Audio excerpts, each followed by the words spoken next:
박미영은 설거지를 하다가 손을 멈췄다. 창밖으로 보이는 아파트 단지의 저녁 풍경이 희미하게 번져 보였다. 72살의 나이에도 그녀의 눈은 여전히 날카로웠다. 아니 어쩌면 나이가 들수록 더 많은 것을 볼 수 있게 된 것인지도 몰랐다. 여보, 준석이가 또 수진이한테 전화했대요. 남편 박종수는 소파에서 신문을 내려놓고 아내를 바라봤다. 결혼 45년 차 그는 아내의 목소리 톤만으로도 그녀가 무언가 심각하게 고민하고 있다는 것을 알 수 있었다. 그게 뭐가 문제요? 아들이 며느리한테 전화하는 게. 전화 내용이요. 미영은 행주를 꼭 쥐었다. 수진이가 저한테 얘기했어요. 준석이가 또 수진이 기억이 틀렸다고 자기는 그런 말 한 적 없다고 했대요. 근데 제가 들었거든요, 그 대화. 분명히 준석이가 그렇게 말했어요. 종수는 안경을 벗어 닦으며 한숨을 쉬었다. 미영 씨, 부부싸움은 칼로 물베기라고 했잖소. 우리가 끼어들 일이. 이건 그냥 부부싸움이 아니에요. 미영의 목소리가 단호해졌다. 6개월 전부터 봤어요. 수진이가 점점 자신감을 잃어가는 거. 맨날 내가 잘못 기억한 건가, 내가 이상한 건가 이러면서요. 그런데 준석이는 항상 자기는 그런 적 없다고, 수진이가 예민하다고 그래요. 아들이 그럴 리가. 종수가 말을 흐렸다. 당신도 알잖아요. 준석이 어릴 때부터 어땠는지. 잘못하고도 절대 안 인정하고 동생한테 뒤집어 씌우고. 미영은 수십 년 전 기억들이 떠올랐다. 그때는 그냥 애들이 그러려니 했는데 지금도 똑같아요. 아니, 더 교묘해졌어요. 다음 날 저녁 미영은 아들 부부가 함께 저녁을 먹으러 온다는 말에 일부러 일찍 준비를 시작했다. 종수는 아내의 의도를 알면서도 모른 척했다. 준석과 수진이 도착했다. 42살의 준석은 여전히 단정한 모습이었다. 대기업 과장으로 일하는 그는 언제나 완벽해 보였다.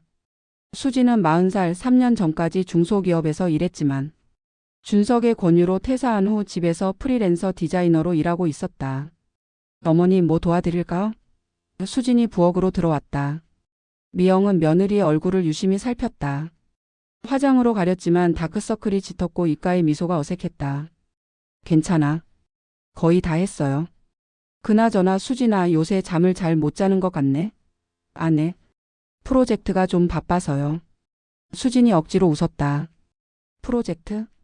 거실에서 준석의 목소리가 들렸다. 당신 이번 주는 한가하다고 했잖아. 어제도 나한테 그렇게 말했고. 수진의 표정이 굳었다. 아, 그랬나? 아, 맞다. 다음 주부터 바빠지는 거였지. 그러니까 당신은 항상 헷갈린다니까. 내가 뭐라고 했어? 중요한 건 메모하라고. 미영은 조용히 그 장면을 지켜봤다. 준석의 말투는 친절했지만 그 안에 담긴 메시지는 명확했다. 너는 기억력이 나빠. 너는 정확하지 않아. 식사 준비 다 됐어요. 미영이 끼어들었다. 식사 시간 내내 미영은 관찰을 멈추지 않았다. 준석은 수진의 말을 자주 정정했다. 그게 아니라 이거였지, 당신이 잘못 들은 거야. 내가 그런 식으로 말한 적 없는데. 그리고 매번 부드러운 미소와 함께. 일주일 후 미영은 수진에게 따로 연락했다. 차 한잔하자고. 카페에서 마주 앉은 수진은 더 초췌해 보였다. 어머니, 왜 부르셨어요? 혹시 제가 뭘 잘못했나요? 그 질문에 미영의 가슴이 내려앉았다. 며느리는 누군가를 만날 때마다 자신이 뭘 잘못했는지부터 묻고 있었다. 수진아, 너 요새 행복해? 갑작스러운 질문에 수진의 눈에 눈물이 고였다. 잘 모르겠어요. 제가 너무 예민한 건지 아니면 준석이가 뭐라고 하니? 오빠는 저를 위한다고 해요. 제가 실수가 많으니까, 사회생활도 오래 안 해서 감각이 떨어졌으니까 자기가 알려주는 거라고. 근데? 수진이 말을 멈췄다. 근데 저는 제가 이상해지는 것 같아요. 제 기억을 믿을 수가 없어요. 오빠가 분명히 이렇게 말했다고 확신했던 것도 나중에 보면 제가 잘못 들었다고 하고, 제가 약속했다던 일도 제 기억엔 없고, 그러다 보니까 이제는 제가 진짜 기억력에 문제가 있는 건가 싶어요. 미영은 며느리의 손을 잡았다. 수진아, 너는 문제 없어. 내가 장담해. 하지만 내가 봤어. 지난주에도 준석이가 너한테 이번 주 한가하다고 했지? 내가 들었어. 그런데 나중에 다음 주라고 했다며 너한테 화냈잖아. 수진의 눈이 커졌다. 어머니도 들으셨어요? 그뿐이 아니야. 석 달 전에 준석이가 너한테 회사 그만두라고 설득할 때도 봤어.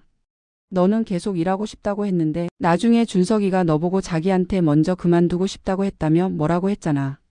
수진이 떨리는 목소리로 말했다. 제가 미친 게 아니었구나. 그날 밤 미영은 남편에게 모든 것을 털어놓았다. 여보, 우리 아들이 수진이한테 가스라이팅을 하고 있어요. 가스라이팅? 그게 뭔가? 종수가 고개를 갸웃거렸다. 심리적 학대예요. 상대방의 기억과 인식을 조작해서 상대방이 스스로를 의심하게 만드는 거죠. 지난주에 TV에서 봤어요. 종수는 불편한 표정을 지었다. 미영 씨, 그건 너무 심한 표현 아닌가? 우리 아들이 며느리를 학대한다니. 학대 맞아요. 때리는 것만 학대가 아니에요. 그래도 아들이 그럴 리가. 그냥 부부 사이에 의견 차이가 있는 거 아닐까? 미영은 한숨을 쉬었다. 예상했던 반응이었다. 종수는 좋은 사람이었지만 아들에 대해서만큼은 맹목적이었다. 당신 준석이가 초등학교 때 일 기억해요? 동생 준호. 장난감 망가뜨리고도 준호가 먼저 건드렸다고 거짓말했던 거. 그때 우리가 CCTV 확인하고 나서야 알았잖아요. 그건 애들이 다 그렇지. 중학교 때는 선생님 돈 가져간 거 다른 애한테 뒤집어 씌우려고 했던 거. 종수가 말없이 신문을 들었다. 여보, 피하지 마세요. 우리가 준석이를 제대로 가르치지 못한 거예요. 잘못하고도 인정 안 하고 책임을 남한테 떠넘기고 그게 지금까지 이어진 거란 말이에요. 그래도 지금은 어엿한 사회인이고 회사에서도 인정받고. 그게 더 문제예요. 미영의 목소리가 높아졌다. 사회에서는 그런 기술이 통할 수도 있어요. 잘못을 덮고 책임을 회피하고 말발로 넘어가는 게. 근데 그걸 아내한테까지 쓰고 있다고요. 종수를 설득하기 위해 미영은 증거가 필요하다고 판단했다. 그녀는 수진에게 제안했다. 수진아, 며칠만 우리 집에 와서 지내면 어떨까? 준석이는 출장 간다고 했잖아. 어머니 괜찮으세요? 우리가 함께 있으면 내가 내 상황을 더 정확히 볼 수 있을 것 같아서. 수진이 3일간 시댁에 머무는 동안 미영은 며느리와 긴 대화를 나눴다. 그리고 패턴을 발견했다. 준석은 수진에게 특정한 방식으로 말했다. 먼저 수진의 기억이나 인식을 부정한다. 그 다음 자신의 버전을 확신에 차서 제시한다. 수진이 확신하면 너는 항상 이래. 너는 기억력이 안 좋아라는 식으로 일반화한다. 마지막으로 내가 너를 위해서 말해주는 거야 라며. 자신을 선한 의도를 가진 사람으로 포장한다. 더 무서운 건 준석이 이 모든 것을 침착하고 친절한 태도로 한다는 것이었다.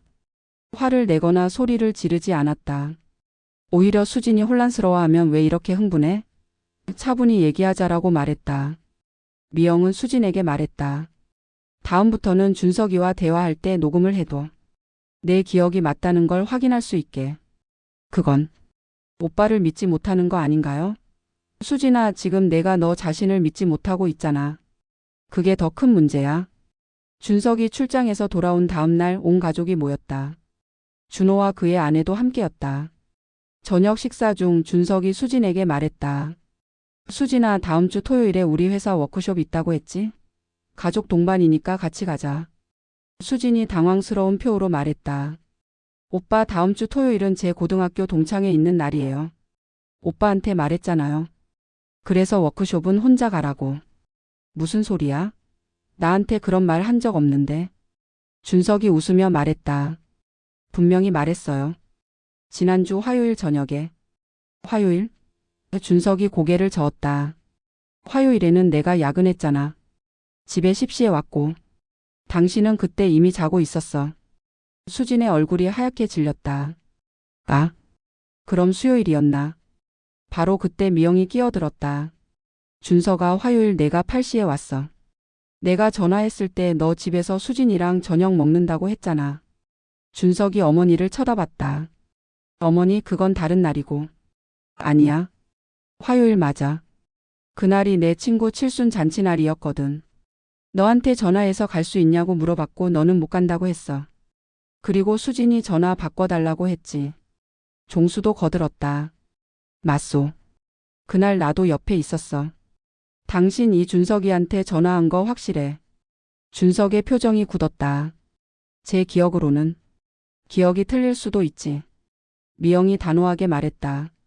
수진이 말이 맞아. 내가 기억을 잘못한 거야. 잠시 침묵이 흘렀다. 준석은 이런 상황에 익숙하지 않았다. 항상 자신이 옳았고 수진이 틀렸었다. 그런데 지금 어머니와 아버지가 수진의 편을 들고 있었다. 그래, 내가 잘못 기억했을 수도 있지. 준석이 마지못해 인정했다. 하지만 미영은 거기서 멈추지 않았다. 준석아, 이런 일이 자주 있니? 무슨 말씀이세요? 수진이 기억과 내 기억이 다른 일. 그리고 항상 수진이가 틀렸다고 하는 일. 그건. 준석이 말을 흐렸다. 수진이 조용히 말했다. 자주 있어요, 어머니. 거의 매일. 저녁 식사 후 준석은 화를 냈다. 대체 뭐 하는 거예요, 어머니? 남의 부부 싸움에 끼어들어서. 부부 싸움이 아니야. 미영이 차분하게 말했다. 너는 수진이를 가스라이팅하고 있어. 가스라이팅? 말도 안 돼. 준석의 목소리가 높아졌다. 저는 그냥 사실을 말하는 거예요. 수진이가 기억을 자주 틀리니까 정정해 주는 거라고요. 아니야. 너는 수진이의 현실 인식을 조작하고 있어. 수진이가 자기 자신을 믿지 못하게 만들고 있다고. 엄마는 제 편이 아니에요. 며느리 편을 들어요. 이 말에 종수가 벌떡 일어났다. 준석아, 이건 편을 가를 문제가 아니야. 내가 잘못하고 있는 거야. 아버지까지? 준석은 믿을 수 없다는 표정이었다. 미영이 말했다. 준석아, 너 어릴 때부터 그랬어. 잘못하고도 인정 안 하고 책임을 남한테 떠넘기고. 우리가 제대로 가르치지 못했어. 그게 미안해. 하지만 지금이라도 바로 잡아야 해. 저는 잘못한 게 없어요. 준석이 소리쳤다. 바로 그거야. 미영의 목소리가 떨렸다. 내가 절대 잘못을 인정하지 않는다는 게 문제야. 지금 수진이는 내 때문에 정신적으로 무너지고 있어. 며느리가 우울증 약 먹고 있는 거 알아?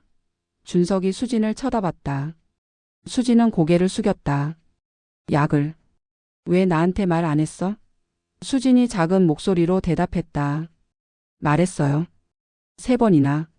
근데 오빠는 내가 그런 약 먹을 이유가 없다고 그냥 운동하고 긍정적으로 생각하면 된다고 했잖아요.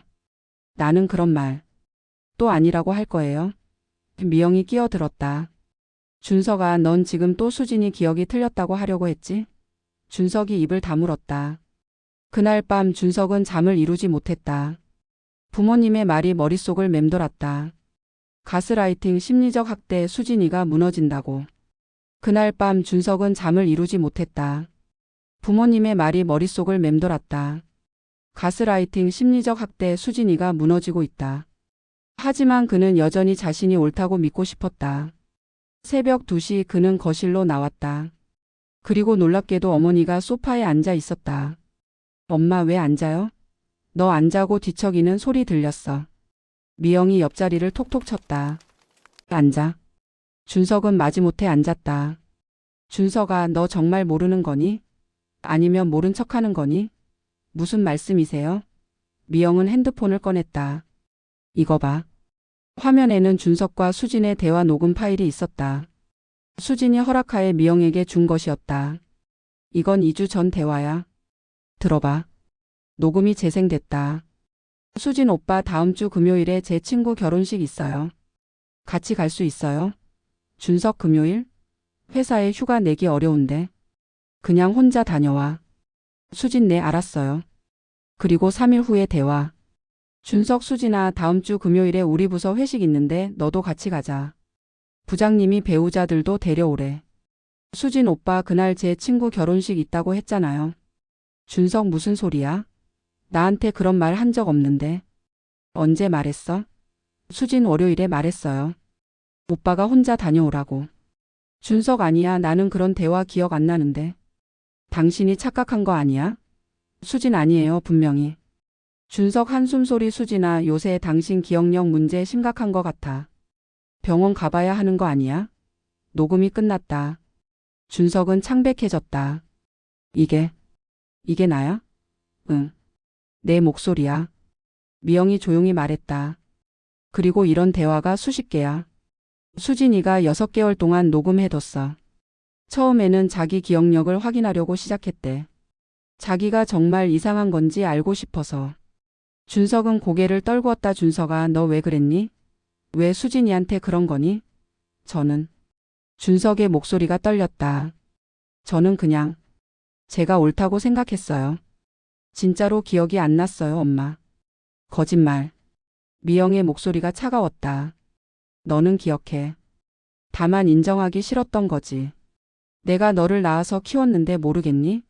넌 어릴 때부터 그랬어. 내가 불리하면 기억 안 난다고 했지. 미영은 깊은 한숨을 쉬었다.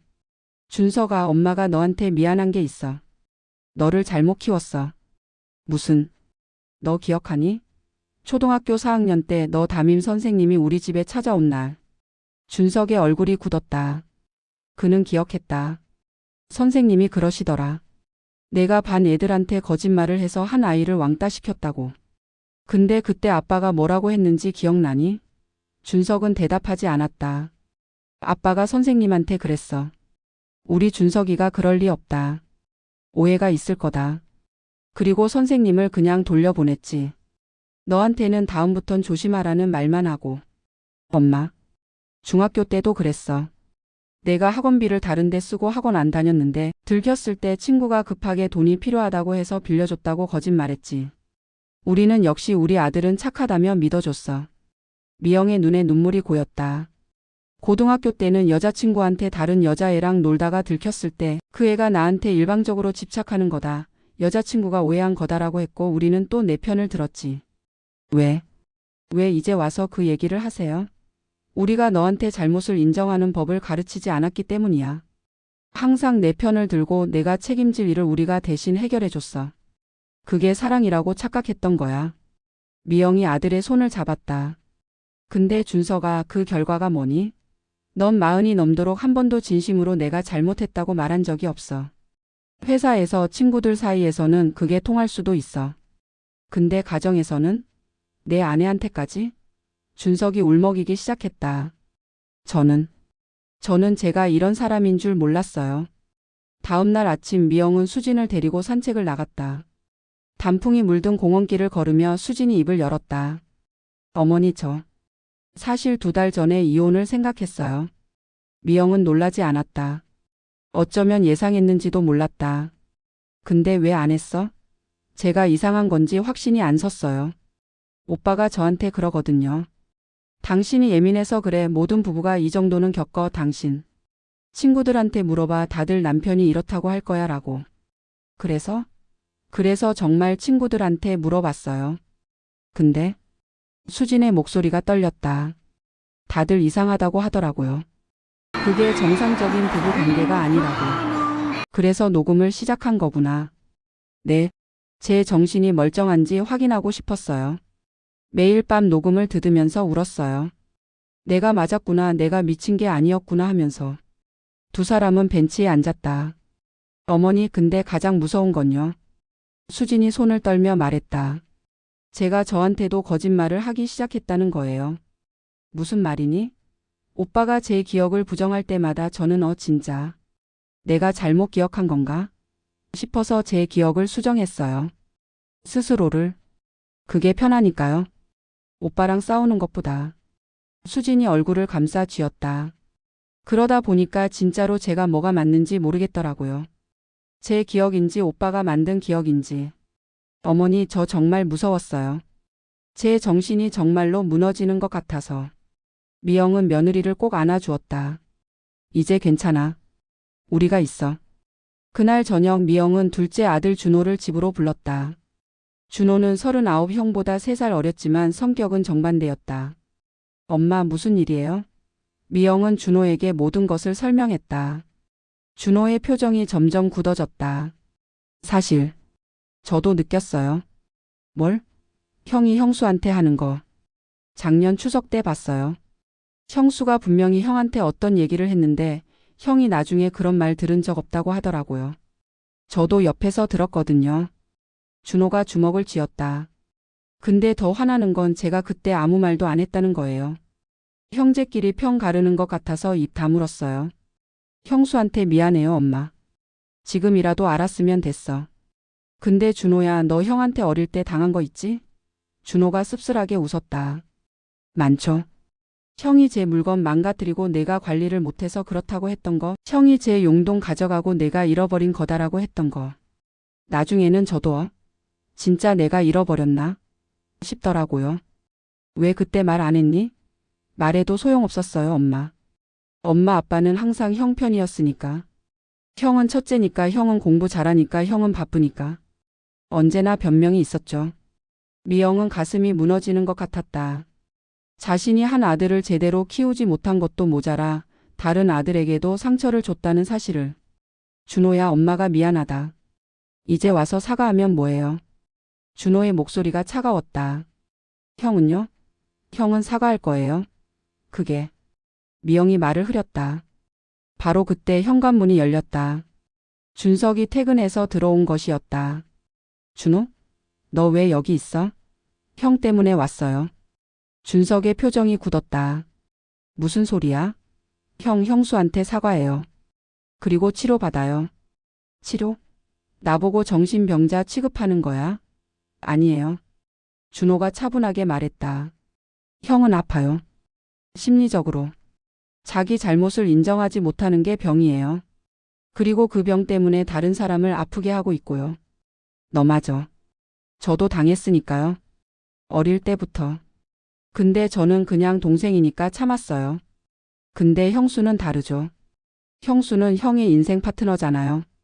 그 사람한테까지 그러면 안 되죠. 일주일 후 미영은 준석을 설득해서 심리상담센터에 데려갔다.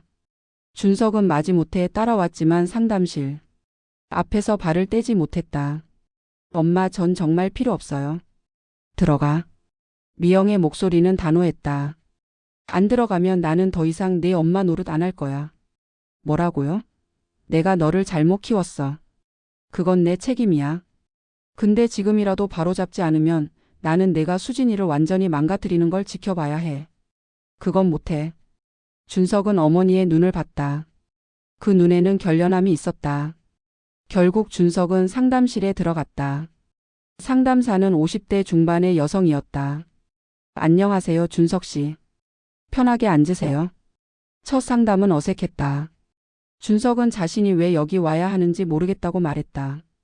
상담사는 그저 들어주었다. 두 번째 상담에서 상담사가 물었다. 준석 씨, 마지막으로 내가 틀렸다고 인정한 게 언제예요? 준석은 한참을 생각했다. 잘 모르겠는데요. 직장에서는요? 직장에서는 전략적으로 인정하죠. 상사한테는. 근데 진심으로 제가 틀렸다고 생각한 적은 없는 것 같아요. 왜 그럴까요? 틀리면 지는 거니까요. 무엇에 지는 건가요? 준석은 대답하지 못했다. 세 번째 상담에서 준석은 처음으로 울었다. 저는 완벽해야 했어요. 첫째니까. 동생 모범이 되어야 했고 부모님 자랑이 되어야 했고 한 번도 틀리면 안 됐어요. 누가 그렇게 하라고 했나요? 아무도. 근데 다들 그걸 원했어요. 아빠는 제가 1등하면 좋아하셨고 엄마는 제가 말 잘 들으면 예뻐하셨고 제가 완벽하면 다들 저를 사랑했어요. 그럼 완벽하지 않으면요? 준석의 목소리가 떨렸다. 사랑받지 못할까봐. 무서웠어요. 같은 시간 수지는 자신만의 상담을 받고 있었다. 미영이 주선해준 것이었다.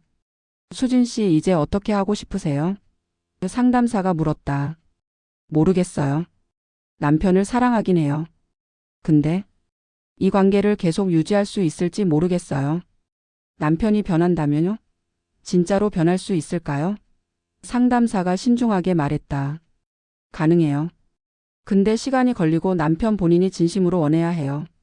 그리고 수진 씨도 자신을 지킬 수 있어야 하고요. 자신을 지킨다는 게 경계선을 만드는 거예요.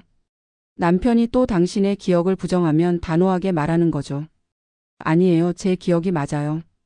녹음도 있어요. 그리고 남편이 계속 그러면 물러서는 게 아니라 더 강하게 대응하는 거예요.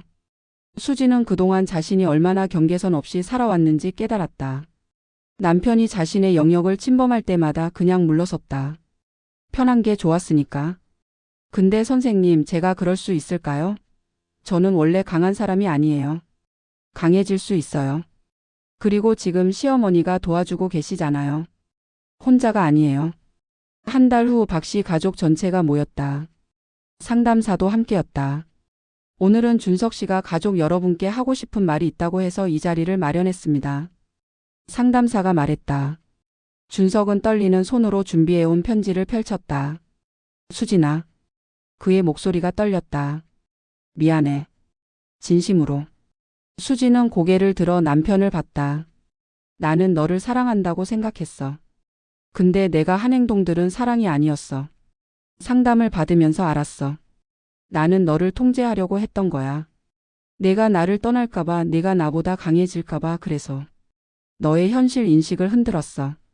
준석이 눈물을 닦았다. 엄마 아빠. 저 잘못 키워주셔서 감사합니다. 뭐? 종수가 어리둥절해 했다. 아니 농담이 아니에요. 준석이 웃었다. 진짜예요. 엄마 아빠가 저를 너무 사랑해 주셔서 제 잘못을 못 보셨어요. 그게 저한테는 독이었어요. 하지만 이제 엄마가 그걸 깨트려 줬잖아요. 그게 진짜 사랑이더라고요. 미영의 눈에서 눈물이 흘렀다. 준호야. 준석이 동생을 봤다. 너한테 미안해. 형이 어릴 때 많이 괴롭혔지. 그리고 너를 희생양으로 만들었어. 용서 안 해줘도 돼. 근데 알아줬으면 좋겠어. 형이 정말 미안하다는 거. 준호는 대답 대신 고개를 끄덕였다. 수진아. 준석이 다시 아내를 봤다. 나한테 기회를 줄 수 있어? 내가 변할 수 있다는 걸 보여줄 기회. 수진은 한참을 고민했다. 그리고 조용히 말했다. 조건이 있어요. 말해봐. 첫째, 상담을 최소 6개월은 계속해요. 둘째, 제가 이건 제 기억이 맞아요라고 하면 오빠는 일단 그럴 수도 있겠다고 인정해요. 셋째.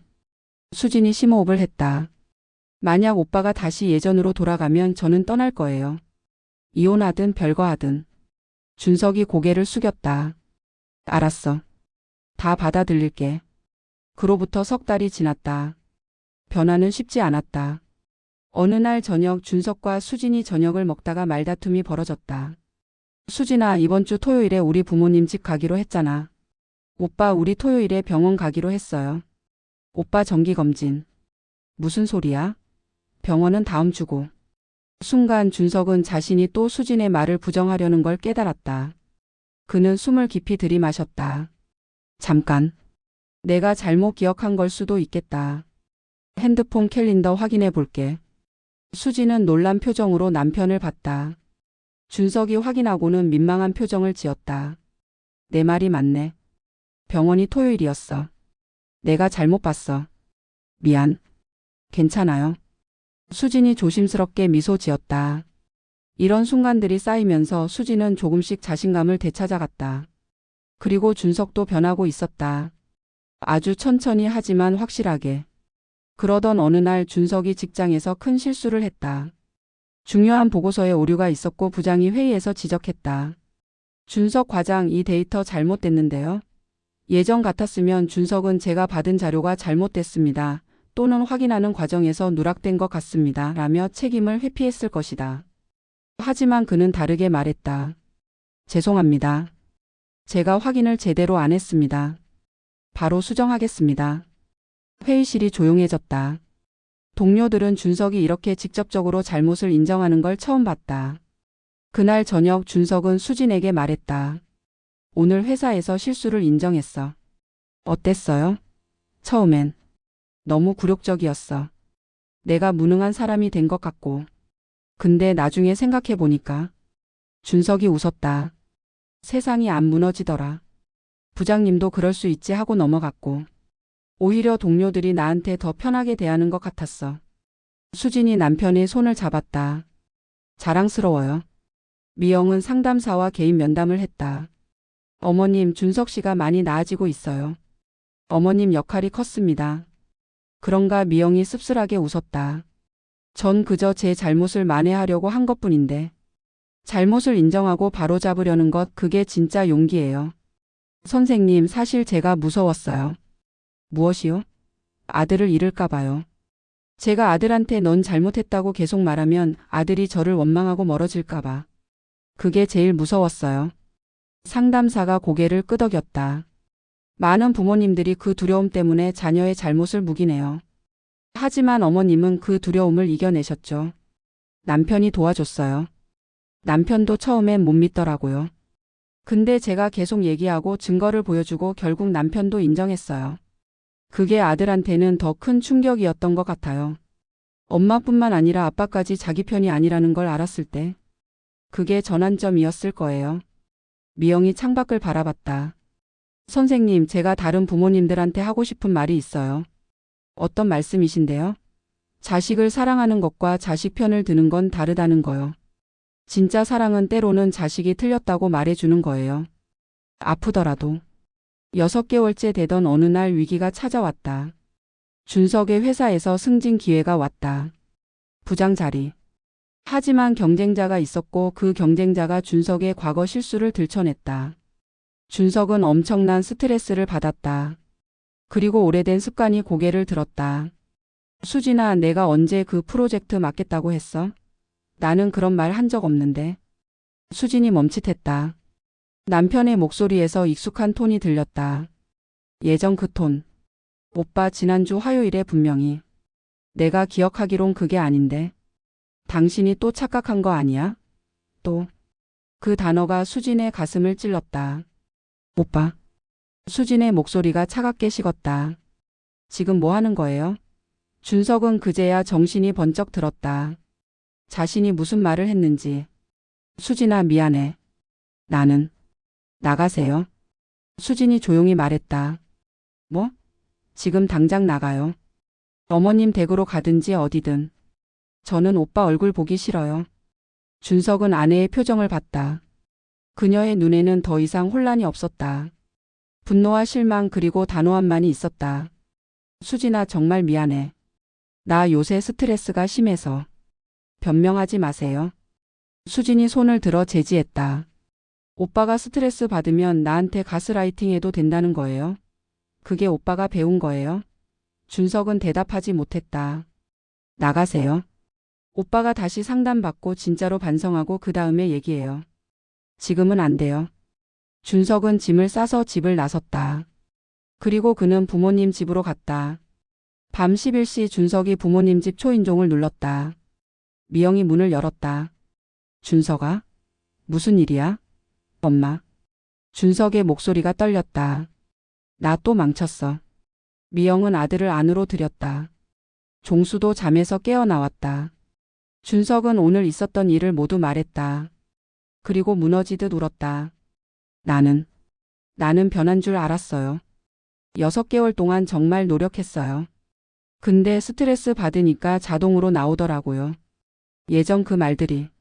미영은 한숨을 쉬었다. 준석아, 변화는 직선이 아니야. 뭐라고요? 너는 6개월 동안 잘했어. 근데 한 번 실수했다고 해서 모든 게 끝난 게 아니야. 문제는 내가 지금 어떻게 하느냐지. 종수도 거들었다. 준석아, 넘어지는 게 문제가 아니라 일어나지 않는 게 문제야. 근데 수진이가 나한테 나가라고 했어요. 당연하지. 미영이 단호하게 말했다. 수진이가 자기를 지킨 거야. 그게 좋은 거야. 좋은 거요? 준석이 믿기지 않는다는 표정을 지었다. 그래. 예전 같았으면 수진이는 그냥 참았을 거야. 자기가 예민한가 보다 하면서. 근데 이제는 아니잖아. 수진이도 강해진 거야. 그게 건강한 관계야. 미영이 아들의 어깨에 손을 얹었다. 준석아, 지금 내가 할 일은 수진이한테 돌아가서 사과하는 게 아니야. 내가 왜 그랬는지 진짜로 파악하는 거야. 상담사 선생님한테 가서 긴급 상담받아. 그리고 내 안에 있는 그 패턴을 또 봐. 스트레스 받으면 왜 남을 통제하려고 하는지. 엄마, 울지 마.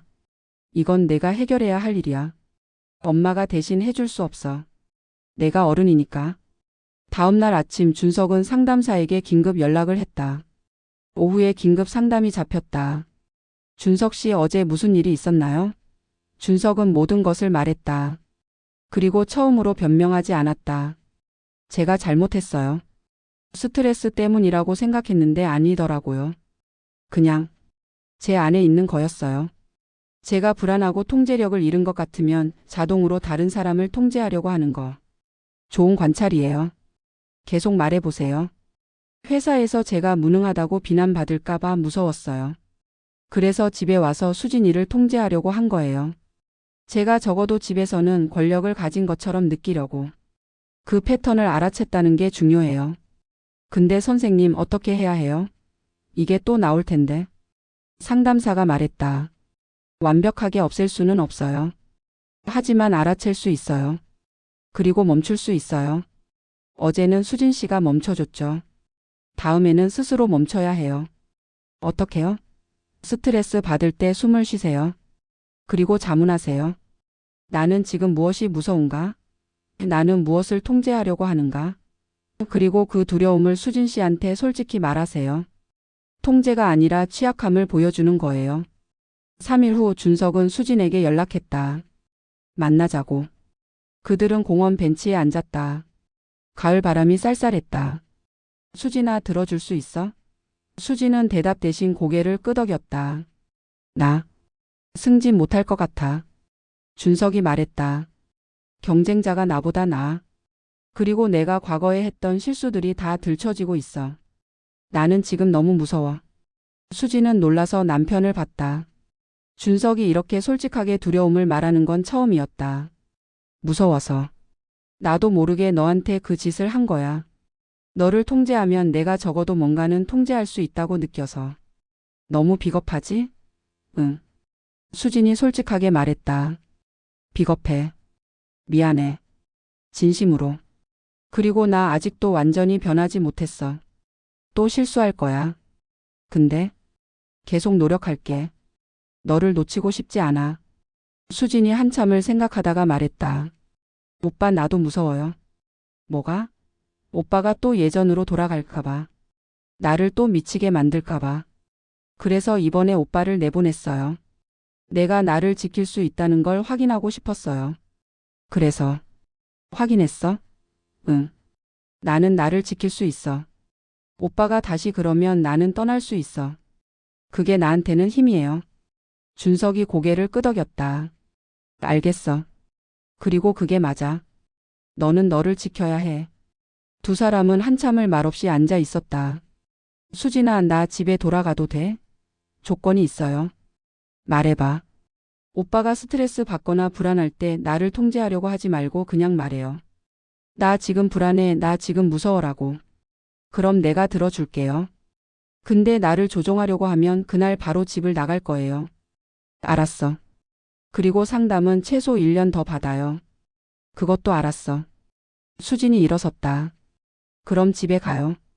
근데 오빠 각방 쓸 거예요. 당분간은. 그것도 괜찮아. 석 달 후 명절이 다가왔다. 온 가족이 미영의 집에 모였다. 준석과 수진, 준호와 그의 아내 그리고 미영과 종수. 식사를 하면서 준호가 말했다. 형, 회사에서 승진 떨어졌다며? 응. 떨어졌어. 준석이 담담하게 말했다. 어때? 처음에는 세상이 무너지는 줄 알았어. 근데 지금은 괜찮아. 오히려 홀가분해. 홀가분하다고? 응. 승진이 내 가치를 결정하는 게 아니더라. 나는 승진 안 해도 괜찮은 사람이야. 그걸 배웠어. 미영이 아들을 흐뭇하게 바라봤다. 준호가 말했다. 형, 나한테도 사과 안 할 거야? 사과? 준석이 동생을 봤다. 어릴 때 일? 응. 준석은 잠시 망설이다가 말했다. 준호야, 미안해. 형이 너한테 진짜 못되게 굴었어. 너를 희생양으로 만들었고 너 때문에 형이 혼날 뻔한 일도 많았고. 진심으로 미안해. 준호의 눈이 붉어졌다. 형이 그렇게 말할 줄 몰랐어. 나도 몰랐어. 근데 이제는 할 수 있어. 미안하다고. 두 형제는 서로를 바라봤다. 그리고 처음으로 진심으로 웃었다. 종수가 목을 가다듬으며 말했다. 나도 할 말이 있어. 모두가 그를 봤다. 내가 준석이를 너무 감쌌어. 첫째 아들이라고 대를 이을 아들이라고 완벽해야 한다고. 그게 준석이를 망친 거요. 그리고 준호한테는 관심을 덜 줬어. 그것도 미안하오. 아버지. 준호가 말을 잇지 못했다. 나도 이제 배우고 있어. 늙어서 배우는 게 쉽지 않지만 종수가 쓸쓸하게 웃었다. 미영이 남편의 손을 잡았다. 우리 모두 배우고 있어요. 가족이라는 게 그런 거 아닐까요? 함께 실수하고 함께 배우고. 저녁 식사를 하던 중 준석이 말했다. 수진아, 회사에서 새로운 프로젝트 제안이 들어왔어. 근데 야근이 많을 것 같아서 내 생각을 듣고 싶어. 오빠 하고 싶어요? 솔직히 좀 부담돼. 또 실패할까봐 무섭거든. 그럼 안 하면 되죠. 근데 한편으로는 도전하고 싶기도 해. 수진이 웃었다. 그럼 해요. 내가 도와줄게요. 고마워. 그리고 준석이 잠시 멈췄다. 나 오늘 상담에서 선생님한테 들었어. 내가 많이 나아졌대. 정말? 응. 완벽하진 않지만 이제는 내 패턴을 알아챌 수 있고 멈출 수 있대. 그게 큰 발전이래. 자랑스러워요. 수진이 진심으로 말했다. 수진아.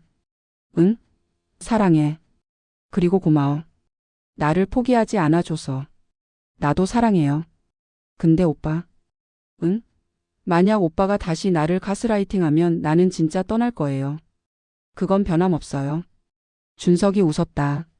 알아. 그리고 그게 맞아. 너는 너를 지켜야 하니까. 그날 밤 미영은 일기를 썼다. 오늘 준석이와 수진이가 저녁을 먹으러 왔다. 두 사람이 함께 웃는 걸 오랜만에 봤다. 진짜 웃음이었다. 나는 이른이 넘어서야 깨달았다. 자식을 사랑하는 것과 자식을 망치는 것은 종이 한 장 차이라는 것을. 우리는 준석이를 너무 사랑한 나머지 그가 잘못을 배우지 못하게 막았다. 하지만 늦었다고 생각할 때가 가장 빠른 때라고 했던가. 우리는 준석이를 바로잡았다. 아니, 준석이가 스스로를 바로잡을 수 있게 도와줬다. 수진이에게 고맙다. 그 아이가 무너지지 않고 버텨줘서. 그리고 나에게 진실을 말해줘서. 종수에게도 고맙다. 처음에는 못 믿으려고 했지만 결국 나와 함께 아들을 대면했으니까. 가족이란 게 이런 거구나. 서로의 거울이 되어주는 것. 때로는 보기 싫은 모습까지도 비춰주는 것. 그게 진짜 사랑이다. 준서가, 엄마는 내가 자랑스럽다. 내가 무너졌다가 다시 일어선 것이. 완벽한 척하지 않고 취약함을 인정한 것이. 그게 진짜 강한 거란다. 그리고 앞으로도 힘들 거야. 변화는 평생의 과정이니까. 하지만 너는 이제 혼자가 아니야. 수진이가 있고 우리가 있고 너 자신이 있으니까. 미영은 일기장을 덮고 창밖을 바라봤다. 겨울이 오고 있었다. 하지만 그녀의 마음은 따뜻했다. 준석은 상담사 사무실을 나서며 깊은 숨을 들이마셨다. 오늘이 마지막 정기 상담이었다. 더 이상 정기적으로는 안 와도 돼요. 상담사가 말했다. 필요할 때 오세요. 집으로 가는 길 준석은 지난 3년을 돌아봤다. 쉽지 않았다. 몇 번이나 다시 무너질 뻔했다. 하지만 그때마다 수진이 있었고 부모님이 있었고 동생이 있었다.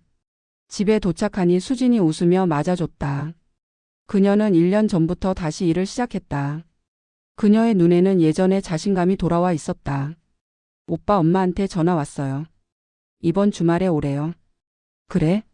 좋아. 저녁을 먹으며 수진이 말했다. 오빠, 오늘 회사에서 신입사원이 실수했는데 팀장이 그 애를 엄청 혼냈대요. 그래? 근데 오빠 같았으면 어떻게 했을 거예요? 준석이 생각했다. 예전에 나였으면 아마 그 신입사원한테 책임을 떠넘기려고 했을 거야. 근데 지금의 나라면. 그가 웃었다. 같이 해결 방법을 찾았을 것 같아. 그리고 내 책임도 인정하고. 많이 변했네요. 응. 근데 아직도 가끔 예전 생각이 들어. 특히 스트레스 받을 때. 근데 이제는 알아채거든. 아, 내가 지금 불안해서 남을 통제하려고 하네라고. 그게 중요한 거예요. 주말 부모님 집에 온 가족이 모였다. 미영은 75이 되었지만 여전히 정정했다. 어머니, 제가 하고 싶은 말이 있어요. 준석이 말했다. 뭔데? 감사합니다. 저를 포기하지 않으셔서. 미영이 아들의 손을 잡았다. 엄마도 고마워. 내가 변하려고 노력해줘서. 솔직히 엄마는 무서웠어. 내가 너를 영원히 잃을까봐. 잃지 않았잖아요. 오히려 찾았죠. 진짜 저를. 종수가 목이 메어 고개를 돌렸다. 저녁 식사 후 준호가 형을 불렀다. 형 산책할까? 두 형제는 아파트 단지를 걸었다. 형, 사실 나도 상담 받기 시작했어. 너도? 준석이 놀라서 동생을 봤다. 응. 형한테 당한 일들이 나한테도 영향을 줬더라. 내가 관계에서 너무 회피적이었대. 상처받을까봐. 준호야, 미안해. 진짜? 아니야, 형. 준호가 웃었다. 형 때문에 나도 나를 돌아볼 수 있었어. 형이 변화. 는 걸 보면서 나도 변할 수 있겠다 싶었거든. 고마워. 두 형제는 벤치에 앉아 하늘을 올려다봤다. 별이 빛나고 있었다. 형, 우리 괜찮아질 것 같아? 응. 아니, 우리 이미 괜찮아지고 있어. 그날 밤 준석은 수진 옆에 누워 말했다. 수진아, 나 오늘 깨달았어. 뭘? 가스라이팅은 나쁜 사람만 하는 게 아니라는 거. 나는 나 자신이 나쁜 사람이라고 생각 안 했거든. 근데 내가 한 짓은 분명 나빴어. 그게 제일 무서운 것 같아. 자기는 선한 의도라고 믿으면서 남을 해치는 것. 근데 오빠는 인정했잖아요. 그게 가장 중요한 거예요. 고마워. 나와 함께 있어줘서. 나도 고마워요. 변해줘서. 둘은 손을 꼭 잡고 잠이 들었다. 미영은 팔순 잔치를 맞이했다. 온 가족이 모였고 친척들도 왔다. 축하 인사가 끝난 후 미영이 마이크를 잡았다. 오늘 여러분께 고백할 게 있습니다. 저는 완벽한 어머니가 아니었습니다. 아들을 잘못 키웠고 그 때문에 며느리가 고생했습니다. 사람들이 웅성거렸다. 하지만 저는 배웠습니다. 이른이 넘어서 사랑한다는 것과 감싸준다는 것은 다르다는 것을. 진짜 사랑은 때로는 아프게 진실을 말해주는 것이라는 것을. 미영이 준석과 수진을 봤다. 준석아, 수진아. 너희를 보면서 나도 배웠어. 관계는 완벽하지 않아도 괜찮다는 것. 중요한 건 계속 노력하는 것이라는 것. 고마워. 준석이 일어나 어머니를 안았다. 엄마, 저야말로 고맙습니다. 엄마가 저를 구해줬어요. 아니야. 미영이 고개를 저었다. 내가 너 자신을 구한 거야. 엄마는 그냥 거울이 되어준 것뿐이야. 그날 밤 미영은 일기의 마지막 장을 썼다. 오늘로 이 일기를 마친다. 가스라이팅. 그 무서운 단어를 알게 된 지 5년이 지났다. 우리 가족은 그 어둠을 통과했다. 완벽하게 치유된 건 아니다. 준석이는 여전히 가끔 옛 습관이 튀어나온다고 한다. 하지만 이제는 안다. 그리고 멈춘다. 그게 전부다. 이 이야기를 읽을 누군가에게 말하고 싶다. 당신의 가족 중 누군가가 가스라이팅을 당하고 있다면 침묵하지 마라.